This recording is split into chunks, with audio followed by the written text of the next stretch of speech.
So let's start. Let's explore the Visual Studio.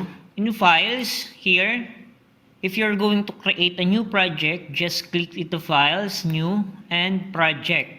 So gagamit tayo ng Visual Basic, then Windows Application. Then it's up to you kung if you want to rename the file name, for example, your last name, and the location.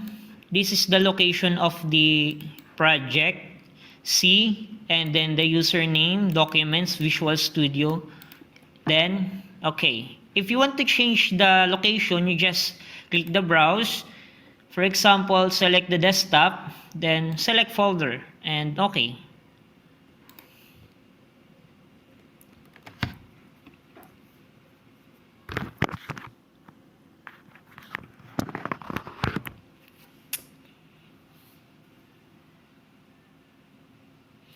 So this is the form in your project. Okay. Then here in the left side, we have here the toolbox. Sa toolbox, napakadaming tools na pwede natin gamitin like text box, button, label. For example, you need to put some, for example, label. Yan. And if you want to change the text of the label, just click the label, then right click, properties. Just click it, and here at the right side, change this text to the, it's up to you. For example, username. And the format, for example, font size, you need to change the font size, font style. For example, this one, I want to change the size by 16. Okay. Explore the properties of the label, the size, etc., dock, auto size, anchor. Just explore the properties. Next, for example, text box, you just drag into, for example, text box, just double click the text box, then move it. If you want to change the, again, if you want to change the size and everything in this text box, all you need is to go to the properties. For example, the font size. It's too big. Like 18.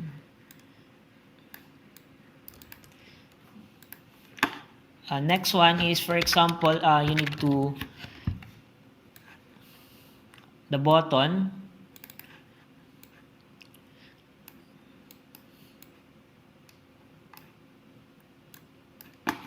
If you want to, again, if you want to change the text, you just go to the properties and change the text. For example, login. And change the font size, font style. For example, this Latin, then 14. And if you want to change the size of the form, this one, and the name of the form, this one, just go to the properties of the form. Okay? So, click mo lang yung form, hanapin mo dito yung text or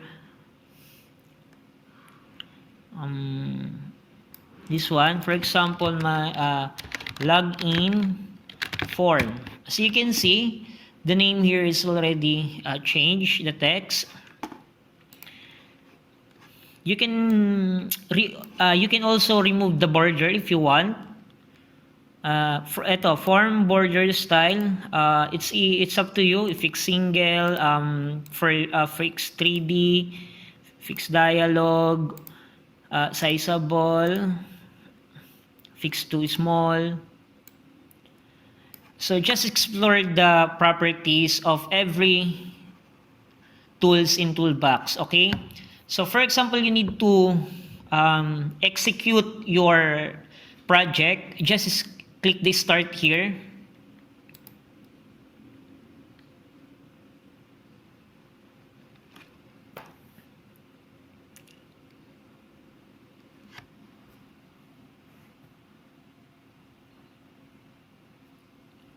As you can see, this is your project.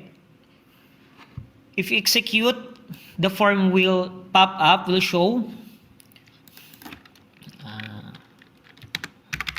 my sample form.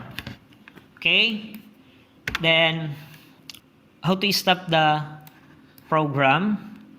Just click the stop here, stop debugging, or shift plus F5. For example, you need to add another text box. You can copy paste the label and the text box. Excuse me. You can if you want to add the more text box or more label or more button, you can copy the text box. You can copy also the username and also the button. Copy, right click, copy, then paste. As you can see, same size, same format in the properties. Same as here in the label, copy and paste. So we need to change this username text. We will put it password. Execute or start the program. So for example, my username and my password. Okay, as you can see here, the password is visible. So supposed to be the password is, it's either asterisk or it's up to you. How to do that? Just click the text box in the password and go to the properties and find the password character. This use system password char or the character true. Let's see what will happen. My username, my password. As you can see, the password is not visible. If you want to manipulate all the tools in toolbox, just check the properties, okay?